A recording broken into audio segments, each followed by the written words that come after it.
Welcome to the deep dive. Today we're getting into a really monumental figure, George Washington. Absolutely. The father of his country. It's a name everyone knows. Right. And we've gathered some sources hoping to, unpack what really made him tick, maybe go beyond those famous portraits. Exactly. Find those key insights, maybe some surprising details about his life, his leadership. Yeah, our mission is really to pull out those important nuggets, help you feel genuinely well-informed. So beyond the face on the dollar bill, what were the moments, the complexities that truly defined him? It's a fascinating question. Okay, let's unpack this, starting right at the beginning. Born February 22nd, 1732 in Virginia. What's maybe surprising about his early years? Well, what's quite interesting is the lack of formal schooling. For someone who achieved so much, he didn't have that traditional elite education. Really? So how did he build his skills? He developed really strong practical skills, mathematics, and especially surveying. He actually started working as a surveyor back in 1748. Huh. Surveying. That feels very grounded. It was. Yeah. Very hands-on out in the field. It gave him this meticulous approach, a real understanding of the land itself, not your typical path to power, really. Definitely not. So how does a surveyor become a military man? What's the transition there? That happens during the French and Indian War, which started in 1754. He gets involved in the Virginia Regiment. Okay. And this period, fighting alongside the British, sometimes against the French and their native allies, it was absolutely crucial. It's where he really learned about military strategy, command, logistics, the hard way. So getting that real-world experience, not just theoretical. Exactly. He saw the British Army operate up close, learned from their successes, and also their failures. It was a tough, formative experience. Right. So let's fast forward. It's 1775. The Revolution kicks off. This is where it gets really interesting, doesn't it? Oh, absolutely. How does Washington, with that specific background, end up chosen to lead the whole Continental Army? And what kind of challenge was he facing? Well, his reputation from the French and Indian War, plus his character, people saw him as having integrity, resolve made him a logical choice for many in the Continental Congress. But the challenge, it was monumental. Oh, so. He's leading this, well, frankly, often unorganized and seriously under-equipped army. Citizen soldiers, militias, not a professional force like the British. So job one was just whipping them into shape? Pretty much. Training them, instilling discipline, trying to forge a unified army out of disparate colonial units. The odds were pretty long against them. Okay, so against those odds, what were some of the key moments, the turning points where his leadership really shone through? Well, early on, the siege of Boston was significant. Forcing the British out was a huge morale boost. Okay. But maybe even more critical were the victories at Trenton and Princeton in the winter of 76-77. Ah, the famous crossing of the Delaware. Exactly. After some really tough losses, that surprise attack on the Hessians at Trenton and then quickly hitting the British again at Princeton, those were audacious, bold. Kind of revitalized the whole effort, Yeah. right? Absolutely. It showed the Americans could fight and win even in the dead of winter. It really kept the revolution alive when it was looking pretty bleak. So the momentum is shifting, but the war drags on. What finally seals the deal? The decisive moment. That would have to be the victory at Yorktown in 1781. Yorktown, right. This was where American and French forces worked together brilliantly, cornering a major British army under Cornwallis on the Virginia coast. A combined effort. Yes, the French Navy played a critical role blocking escape by sea. Cornwallis' surrender there essentially broke the back of the British war effort in America. And that leads directly to... That leads directly to peace negotiations and ultimately the Treaty of Paris in 1783, which officially recognized American independence. The war was finally over. Incredible. After leading that massive effort, winning the war, what was his plan? Did he immediately think, okay, now I run the country?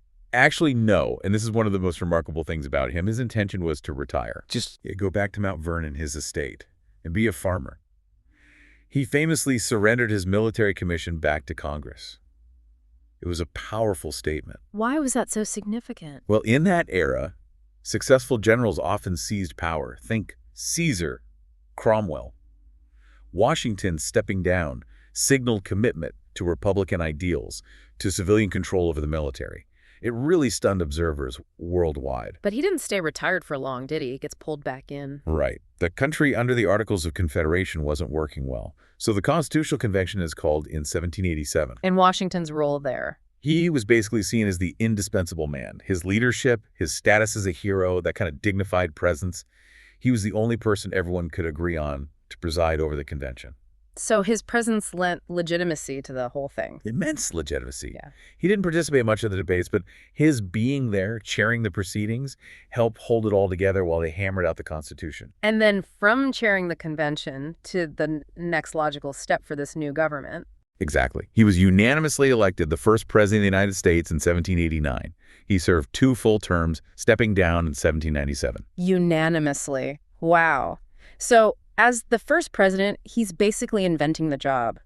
What does this all mean for setting up the U.S.? What were his key actions? He was laying the groundwork, absolutely. A huge part was just establishing national unity, getting these fiercely independent states to actually function as a nation under a federal system. That was not easy. I can imagine. Lots of competing interests. Definitely. Then there's foreign policy. Europe was turbulent. Britain and revolutionary France were at war. There was huge pressure to pick a side. But he didn't. No, he insisted on neutrality. His argument was that the new nation was too fragile, too young to get entangled in these European power struggles. It needed time to grow strong on its own. A pragmatic approach. Very pragmatic. It protected the U.S. from being drawn into potentially disastrous conflicts. And then, perhaps the most crucial precedent. Stepping down. Voluntarily stepping down after 2 terms. There was no term limit in the Constitution then. He could likely have stayed on. But choosing to leave set this incredibly powerful tradition for the peaceful transfer of power. Reinforcing that Republican ideal over any hint of monarchy. Precisely. It cemented the idea that leadership was a service, not a permanent position. It profoundly shaped American democracy. His legacy is just immense. That famous phrase, first in war, first in peace, and first in the hearts of his countrymen. What are the core elements that make his impact so enduring? It really boils down to his leadership through incredibly challenging times, his perceived integrity. People trusted him, and his deep commitment to establishing those democratic principles and institutions. He set a standard. He really did. For better or worse, he became a benchmark for American leadership, a symbol of public service and Republican virtue that people still look back to. But as our sources point out, it's not a simple, uncomplicated legacy. There's a really challenging aspect we need to address. Yes. And it's crucial for a full understanding. A difficult, undeniable aspect of his legacy is that he owned slaves. Hundreds of enslaved people lived and worked at Mount Vernon. A stark contradiction, isn't it? The leader fighting for liberty owned people. It's a profound paradox. It highlights the deep contradiction at the heart of the nation's founding. He was, a man of his time and class in Virginia in many ways, and slavery was deeply embedded in that society. But the source material adds some important nuance here, doesn't it? It does. What's fascinating and important to note is what he did in his will. He made provisions to free the slaves he personally owned after his wife Martha's death. Which wasn't common practice at all. No, not for large slaveholders in Virginia at that time. It suggests, perhaps, a personal grappling with the institution, an evolution in his thinking, even if it came very late. It doesn't excuse the ownership, but it adds complexity.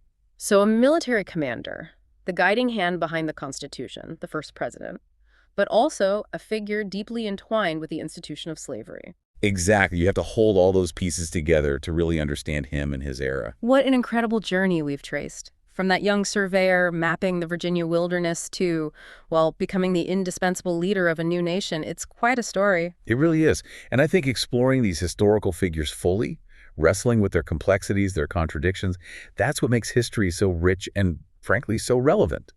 We see them as real people, not just marble statues. Absolutely. And maybe something for you, the listener, to think about. Consider Washington's decision to step down from power. In a world full of kings and emperors, voluntarily giving up that kind of authority was radical. How does that single act continue to influence how we think about leadership, about service, about the potential pitfalls of power, even today? What lessons, both the positive and the difficult ones, can we still draw from his example in trying to build and sustain a democratic society? A powerful thought to end on. Thank you for joining us for this deep dive into the life and legacy of George Washington. We hope it gave you some fresh perspectives.